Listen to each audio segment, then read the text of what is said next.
고려 지방제도의 여러 위계에 대해서 살펴봤습니다. 정리하면 이렇게 됩니다. 가장 위에 주현이 있습니다. 지방관이 파견되는 군현.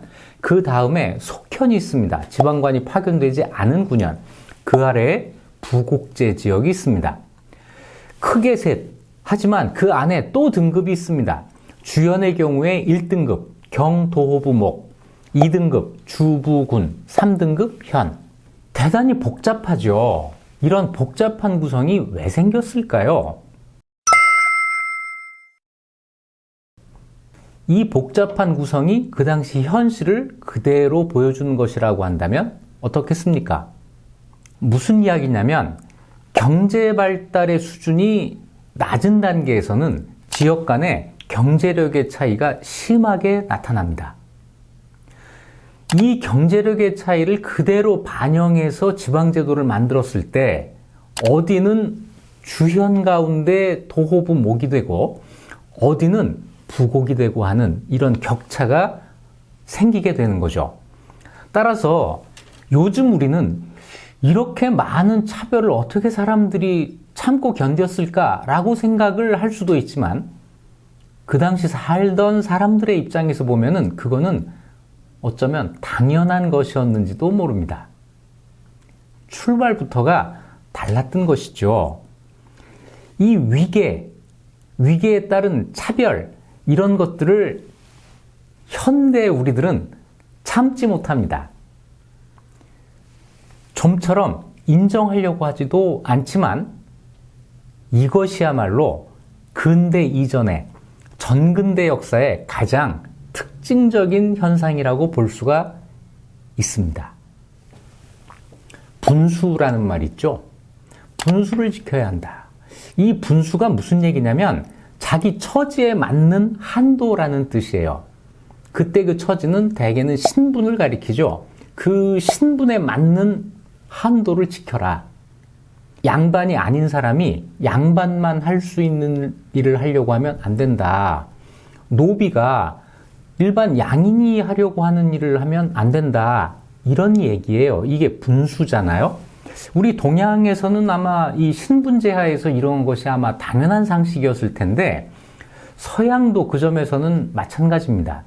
이런 말이 있습니다. 존재의 거대한 고리, Great Chain of Being이라고 하는 말이 있는데 신의 질서를 이렇게 생각을 하는 거죠. 서양의 고대, 중세의 사고방식입니다. 커다란 고리가 있어서 이 고리에 포함된 모든 요소들이 각각의 서열을 가지고 위계적으로 존재한다는 생각이에요. 위계. 이 위계가 사람에게 적용이 되면 신분제가 되고요.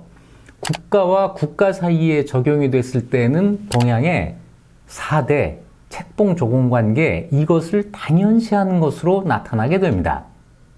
지금 이야기하는 지역 간의 위계에도 이런 생각이 적용이 되는 거죠. 지방 행정구역으로 다 같이 존재하는데 어디는 높고 어디는 낮은 이런 위계가 생긴다는 거예요. 위계를 만들고 서열을 짓는 이런 행위의 본질은 차별입니다. 지방 간에 차별이 존재한다. 전근대 지방제도에 늘 나타나는 일반적인 현상인데 그것의 고려시대적인 현상은 이렇게 주현, 속현, 부곡제 지역의 위계로 나타난다. 이렇게 이해하면 되겠습니다. 위계, 차별하면은 빼놓을 수 없는 것이 신분의 문제입니다. 고려의 신분제를 잠깐 살펴보죠. 언제나 신분은 양천 두 개로 나누는 법입니다. 양신분과 천신분이 있죠. 이거는 고대 삼국도 그렇고 고려도 그렇고 조선시대도 마찬가지입니다. 그런데 시대마다 양천 내부의 구성이 달라져요. 고려시대 경우에는 양신분의 가장 위에 누가 있을까요? 왕족이나 귀족 뭐 이런 사람들이 있겠죠. 대단히 소수의 특권 신분이 있었을 겁니다. 하지만 하나의 신분 범주로 묻기에는 소수예요. 너무 수가 적어요. 그래서 신분 범주로는 정호라고 하는 계층을 설정을 합니다. 정호, 좀 생소하죠? 이 정호는 우리 교과서 수준에서는 중간계층이라고 불리는 신분입니다. 중간계층, 이게 신분을 가리키는 말이 될 수 있나요? 이건 어느 시대에나 있는 말 아닙니까? 역사적인 용어가 아니죠. 정호라고 하는 말을 그냥 써야 옳다고 저는 생각을 하는데요. 고려시대에 관료, 군인, 향리 이런 지배층의 직역을 세습하는 신분입니다. 이 가운데 관직이 높이 올라가면 그 사람이 관료가 되고 대대로 이 관직을 사실상 세습하면서 사회적인 특권을 독점하게 되면 귀족이 되는 거겠죠. 따라서 귀족이나 관리도 크게 보아서는 정호 신분에 속한다고 할 수가 있겠습니다. 양인 가운데 지배 신분층에 속하지 않는 양인을 백정이라고 부릅니다. 우리가 일반적으로 조선의 백성이라고 부르는 이 신분이 고려에서는 백정이 됩니다. 주의해야 할 것은 고려시대에는 백성이란 말이 다른 의미로 쓰여요. 어떤 의미냐면 저 정호층을 부르는 이름으로 쓰입니다. 엄연히 다른 거죠. 고려의 백성은 지배 신분인데 조선의 백성은 피지배 신분이 된다. 그래서 백성이란 말은 조심해서 써야 된다는 거예요. 백정이라는 일반 양인이 있는데 이것보다 같은 양인이지만 낮은 신분이 있습니다. 누구냐면 향소, 부곡, 진역, 장처에 살고 있는 일반 양인. 이 사람들을 가리키는 또 다른 말이 있습니다. 잡척이라는 말입니다. 이건 좀 생소하죠?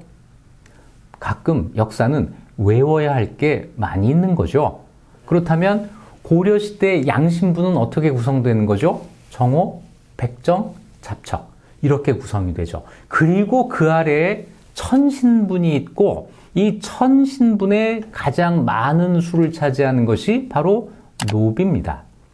노비가 있고 노비 이외에도 양수척이라든지 제인이라든지 이런 사람들이 있는데 양수척 제인의 공통점은 뭐냐면 어딘가에 붙어있지 않다고 하는, 떠돌아다니는 사람이라고 하는, 국가 입장에서 볼 때는 이 사람들을 어딘가 붙잡아 놓고 파악할 수 없는 사람이라는 공통점이 있어요.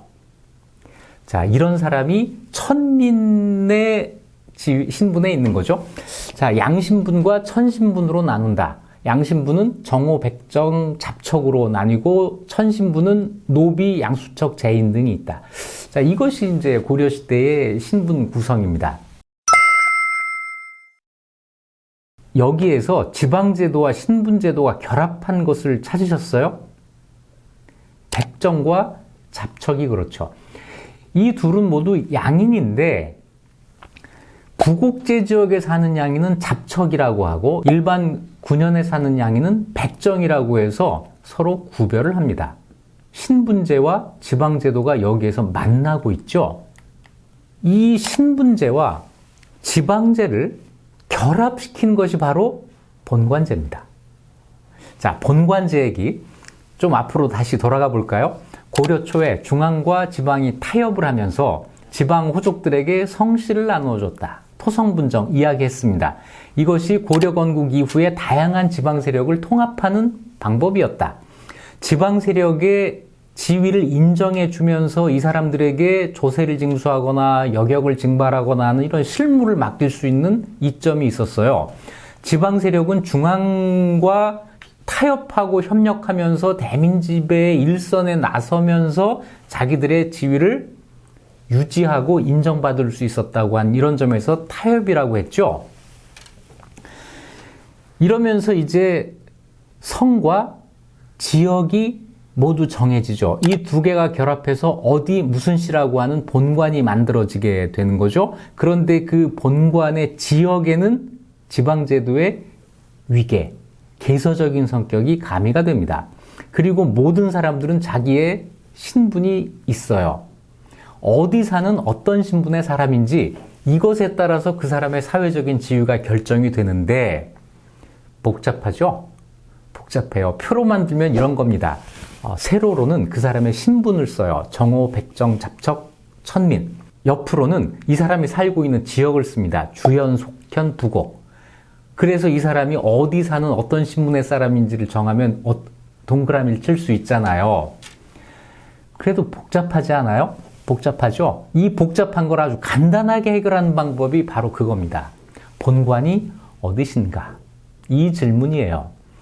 이 사람의 본관을 물어서 그거를 알게 되면 그 표에서 이 사람의 동그라미가 어디에 처지는지가 분명하게 드러납니다.